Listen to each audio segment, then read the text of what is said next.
Hello दोस्तों, कैसे हो आप? हमारे चैनल पर आपका स्वागत है। जैसा कि आप सभी जानते हैं, आजकल का मीडिया सिर्फ फालतू की बातें करता है। ना तो ये सच की आवाज़ उठाता है, ना ही असली मुद्दों पर ध्यान देता है। मीडिया इन दिनों इंस्टाग्राम के डांस वीडियो और बिग बॉस की बातें करने में व्यस्त है। इसी कारण हमने सोचा कि क्यों ना हम खुद एक कदम बढ़ाएं और समाज में हो रही सच्ची और महत्वपूर्ण घटनाओं को उजागर करें। आप हमारी इस पहल को सपोर्ट करें, चैनल को सब्सक्राइब करें, वीडियो को लाइक करें और कमेंट में अपनी राय ज़रूर दें। आज हम जिनके बारे में बात करने जा रहे हैं उनका नाम है अतुल शर्मा जी। अतुल जी मेरठ से हैं और वो एक महिला होते हुए जो काम कर रही हैं वह सचमुच काबिले तारीफ़ है। शायद आप में से बहुतों ने उनके बारे में नहीं सुना होगा। अतुल जी एक एनजीओ चलाती हैं जिसका मुख्य उद्देश्य रेड लाइट एरिया से महिलाओं का रेस्क्यू करना और उनका पुनर्वास कराना है। ये वो महिलाएं होती हैं जो शोषण, हिंसा और अपमान का शिकार होकर इस नरक से बाहर निकलने की कोशिश करती हैं। अतुल जी की एनजीओ इन महिलाओं को एक नया जीवन देती है ताकि वे अपनी बाकी ज़िंदगी इज्जत और सम्मान के साथ जी सकें। अतुल शर्मा जी के कामों से समाज पर पड़ा असर। पिछले 30 सालों में अतुल जी ने 500 से ज़्यादा महिलाओं का पुनर्वास कराया है और ये उनका सबसे बड़ा योगदान है। लेकिन इसके अलावा उन्होंने समाज में कई और महत्वपूर्ण बदलाव भी किए हैं। महिलाओं के अधिकारों की रक्षा। अतुल जी ने उन महिलाओं को अपनी आवाज़ दी जो शोषण का शिकार होकर भी चुपचाप अपनी ज़िंदगी बिताती थीं। उनका काम सिर्फ पुनर्वास तक सीमित नहीं है। उन्होंने इन महिलाओं को यह एहसास दिलाया कि वे समाज में बराबरी की हकदार हैं। उनका आत्मसम्मान बढ़ा और उन्होंने अपने आत्मविश्वास को फिर से पाया।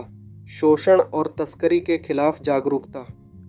उनके द्वारा चलाए गए अभियानों और रेस्क्यू मिशनों ने मानव तस्करी और शोषण के खिलाफ समाज में जागरूकता फैलाई।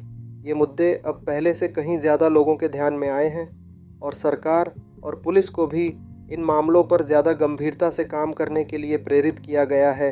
सिर्फ महिलाओं का ही नहीं, समाज का भी पुनर्वास। अतुल जी ने अपनी एनजीओ के माध्यम से केवल महिलाओं का पुनर्वास नहीं किया, बल्कि समाज की सोच को भी बदला। उन्होंने यह साबित किया कि अगर हम एकजुट होकर काम करें तो किसी भी समस्या का हल निकाला जा सकता है। उनके काम ने समाज को ये सिखाया कि इंसानियत सबसे ऊपर है और हर किसी को दूसरी मौका मिलना चाहिए। सिस्टम में सुधार की दिशा में कदम।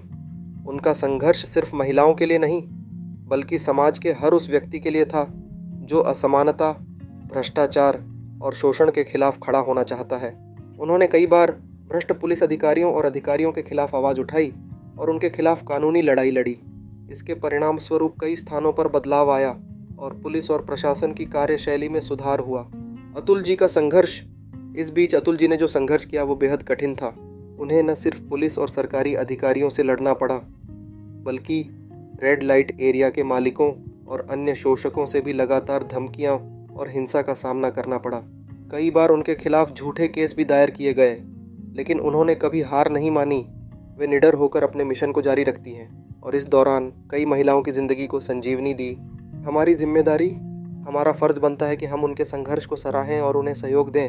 अतुल जी की निस्वार्थ सेवा, उनकी हिम्मत और उनके द्वारा किए गए अद्वितीय कार्य को समाज के हर व्यक्ति तक पहुंचाना चाहिए। हमारी सरकार से एक विनती है, फिल्म स्टारों और क्रिकेटर्स को भारत रत्न देने से पहले हमें समाज के असली नायकों को भी पहचानना चाहिए। अतुल शर्मा जी को भी उनके अद्वितीय कार्यों के लिए भारत रत्न मिलना चाहिए। तो दोस्तों, हमारी इस वीडियो को ज़्यादा से ज़्यादा लोगों तक पहुंचाएं ताकि और लोग भी अतुल जी के संघर्ष और उनके नेक काम के बारे में जान सकें। एक सकारात्मक बदलाव लाने के लिए हमें सबको मिलकर काम करना होगा। धन्यवाद। इस संस्करण में अतुल जी के काम का विस्तार किया गया है, जिससे यह साफ होता है कि उन्होंने सिर्फ महिला पुनर्वास ही नहीं किया, बल्कि समाज के समग्र बदलाव में भी अपना योगदान दिया। उनके द्वारा किए गए कार्यों का असर समाज के विभिन्न पहलुओं पर पड़ा है।